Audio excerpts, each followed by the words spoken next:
friends. We are nearing the end of a Patreon month, and I wanted to do one final little kind of video and resource upload for you all.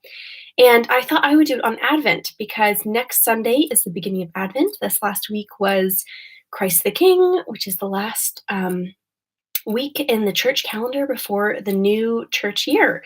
So, for those of you who may not kind of know the background on that, um, throughout many years in the church, there was kind of this calendar created so that throughout the year, if the church celebrated each one of these feasts, they would slowly but surely make their way all the way through the story of salvation every single year. And that's also reflected in the fact that if you went to every single service at a church throughout the church year, you would hear the entire Bible read it depends on your tradition, usually every year, every 2 years.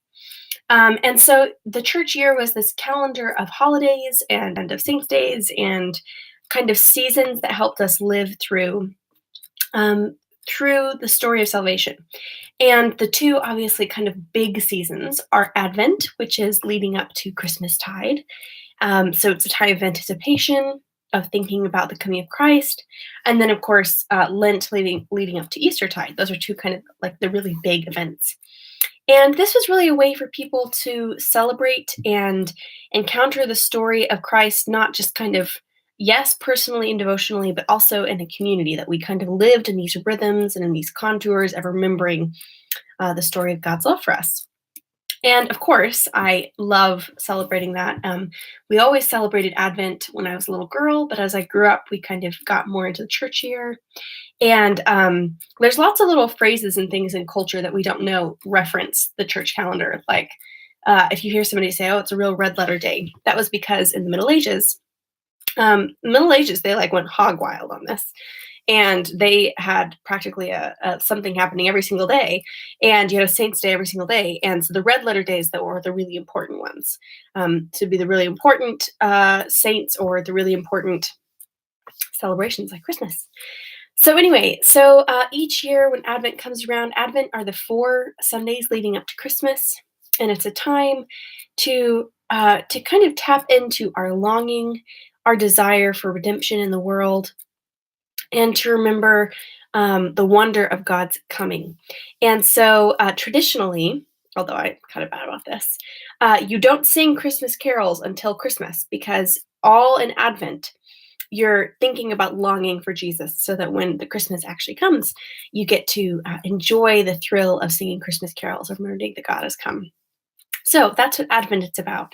It's about preparing our hearts and about getting ready for Christmas in a season of longing. And something that I always really appreciated about Advent is there's something I appreciate about Advent and about Lent. For Lent, and I did a podcast about this, I always appreciated that it kind of acknowledged the kind of great unspoken thing, which is that we're all going to die. That's what I loved about Lent, that it kind of went, okay, so we are all going to die. What does life mean? What is that? That's kind of this thing going around in the back of our heads that we don't usually talk about. On the flip side of that, what I love about Advent is that it's a season of kind of holy dissatisfaction. It is the time that we can reckon with our desires for the world to be better than it is. To say there's a lot of fallenness in the world, and we need salvation. I was watching this interview with Maddie Healy the other day, who's the lead singer of the 1975, and he proclaims himself to be an atheist, although he said that he's softening on that. But he said, "I want salvation as much as the next person." He said, "And I envy the faithful, and we all have this kind of internal sense of a desire for salvation, in the sense that we feel the world is broken, and that there are sins, that there are things we've done wrong, that we want to be righted, that we want the world to be healed in many different ways." And I think that desire for salvation is not kind of a religiosity kind of word. We all have this desire to be made whole, and we all have this sense of there needing to be some radical fix in the world, something radical that happens. And so Advent is a time of sitting with that and of saying, "Come, Lord, fix and make us whole." And I always appreciated that because I've always been a dissatisfied person. I've always seen in my mind what the world could be and known that it wasn't that way and wished that I could fix it. And so having Advent is a season to be able to think about that, to bring that before God and to bring it before God with people around me was really a precious thing. So I am just talking away. All this to say, Advent starts next Sunday. And so I thought that I would do a little video to kind of prepare you all thinking about what is Advent and why is it important, and then also to give you some resources for how you might enjoy and celebrate Advent and live into that season of longing and hoping as well. So I've picked out three kind of resources that I've really enjoyed over the years for celebrating Advent, and I will attach those in the links on my Patreon. And one of them is, I'll just start off with this one, is Malcolm Guite's, what are they called? They're called the Advent Antiphons. So if you don't know who Malcolm Guite is, he is hello, Diane. I just thought you popped up there. He is a poet. He's kind of amazing. He's a poet, an Anglican priest, and a professor. Lots of P's in there. And he also rides a motorbike. He's just a wonderful person. He's a friend of our family. He looks, I hope he doesn't see this, but he looks like a real live hobbit. He's got a great beard and he likes to wear waistcoats, as we would call it here in the UK. He's great. Anyway, he's also a very, very talented poet. I would say one of the most talented poets alive today. His poems have been published all over in the BBC. He's been recognized by England as a great poet. Anyway, but he has these Advent antiphons. And in the church tradition, which you can read more about in this blog post that I'll attach, there's all of these O antiphons, which are songs the church used to sing, again, in preparation for Christmas. And they are things, the most common one that we all know, of course, is O come, Emmanuel. And you can sing this during Advent because it's not saying that Christ has come, it's anticipating his coming. But there's lots of other ones as well. So there's O Virgo Virginum, which is, of course, I'm drawing a blank on, well, it's O come, the Holy Virgin. And then there's O come, Emmanuel, and O King of Gentiles. So anyway, it's all of these different O comes. O King of the Nations. So that's one of the desires. I'm trying to translate the Latin for you. That's why I'm being this way. O Dayspring. O Light. O Anyway, there's wisdom. So it's all of these O's and it's inviting God. So I'll attach the link to that, but Malcolm has some great kind of poems that you can read through on each day as you're thinking about the coming of Christ and the incarnation, and they're great to meditate on. They're also beautiful, and he gives kind of some of the history behind how they developed. And so I will attach that. Also, he has a great book called Sounding the Seasons. So if you were wanting, people sometimes ask me, like, what would you do if you wanted to get more involved in kind of praying throughout the church year and church calendar? He has a great book that goes bit by bit through each one of the seasons, and it's called Sounding the Seasons, and it kind of explains what each of the church calendar moments are and how they developed, and then provides kind of devotional reflections and poems on it. So look that up. The second thing I wanted to tell you all about was the Advent book that I grew up reading. So my family was really big into reading out loud. And so not necessarily always every day, but at least every Sunday, we would read one passage from this book, which is Watching for the Light, Readings for Advent and Christmas. You can get online. It has this really pretty picture with the shadows of trees.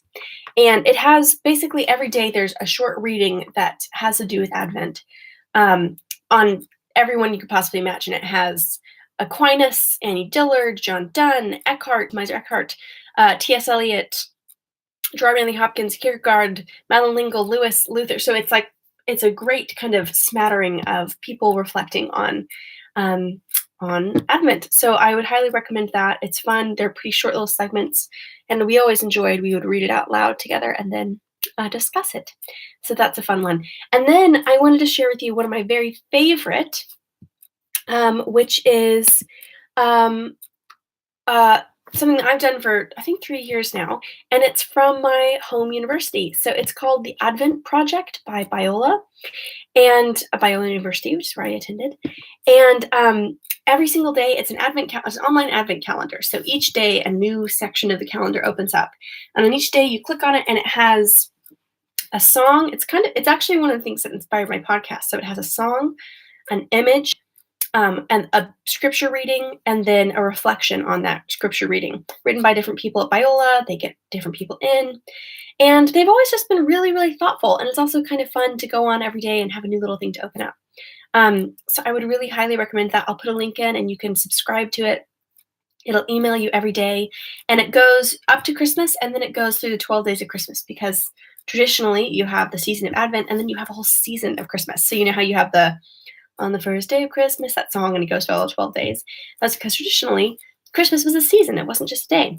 So those are three of my kind of favorite Advent devotional things to kind of get into. And as I said, some of them are things that you can do with people. So I love reading the passages from Waiting for the Light out loud with my family and discussing it.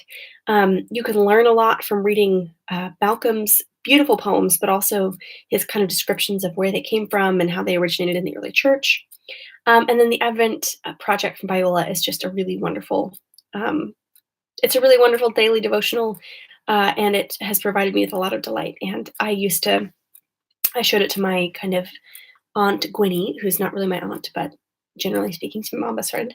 And she would email me every day and say, did you say today? What did you think of this? So those would be things I would really recommend. And I will also be doing a series of podcasts. I'll do, I think, 4. I might do 3 if I get behind, but over Advent as well. So keep your eyes out for that. One last quick thing I wanted to note is that if you are wanting to attend the Girls Club Getaway, which is the launch, it's a retreat for kind of in congruence with releasing the book Girls Club that my sister and mom and I wrote about the power of women's friendship. One is in Texas and one is in North Carolina, and those are almost sold out. So if you would like to attend that, I would say go ahead.